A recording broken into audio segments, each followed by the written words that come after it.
Faly-miarabantsika tsy rariavindray atratra ity alady maraina fa 7 volana septambra ity manona fahasoavan'ny tompo aminao izay araka tsy tapaka ihany koa ny fandraisan'ny ten'Andriamanitra eto. Aloha indielantsika ny amofinaina an'io dia vavaksika. Tompo Andriamanitra ao mbola misaotra anao izahay ny amin'ny tombonandro izay tombontsoana izay omenao anay an'io.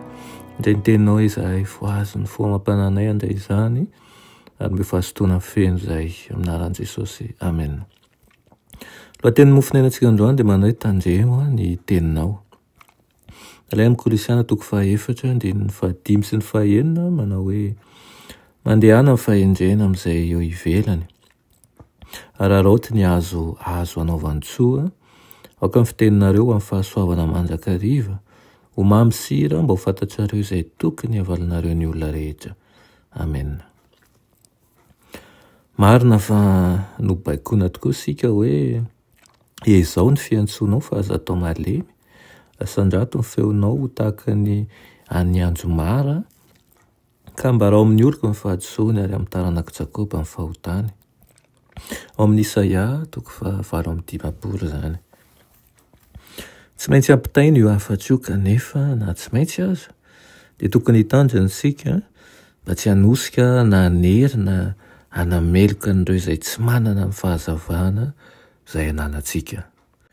Ireo izay manana tombontsoa lehibe sy fahafahana kanefa tsy mikolokolo ny herin'ny ara-batana sy ara-tsaina ary ara-panahy fa manao izay mahafinaritra ny tenany fotsiny ary mandatsy hanao ny andraikiny dia hitady nomondoza sy meloka kokoa anatrehan'Andriamanitra noho ireo izay ao anatin'ny fahadisoany fotom-pampianarana kanefa miezaka manao soa amin'ny hafa mandritra ny fiainany.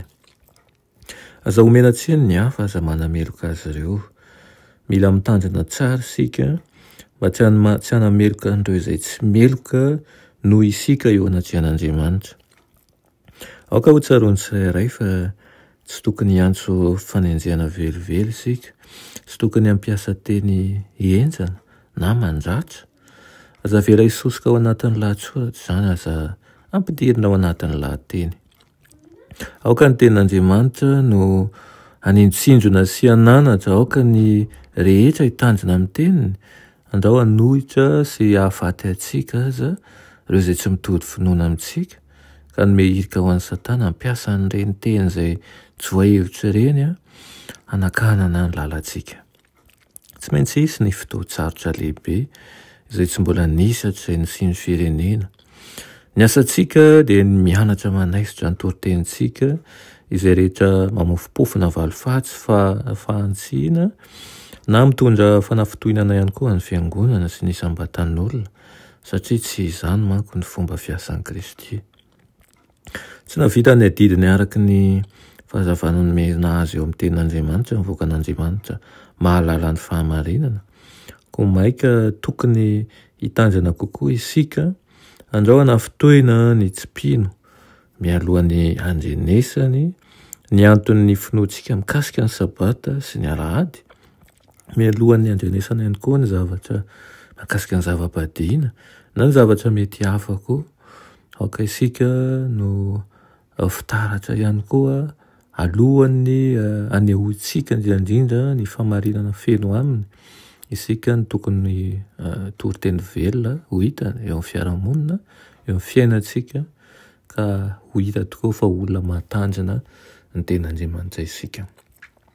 Ny irina dia olo finoana tokoa ny isika ka hijoro am-patokiana amin'ny lafiny rehetra mba hahasarika ny hafa anatona an'i Kristy.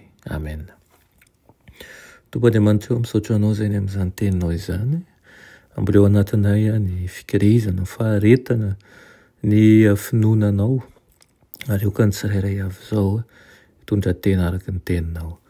Anaran'i Jesosy. Amen.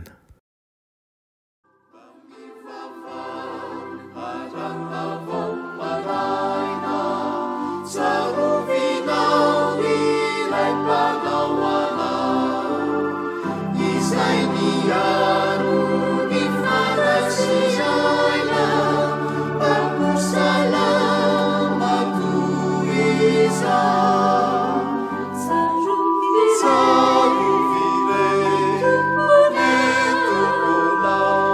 miaro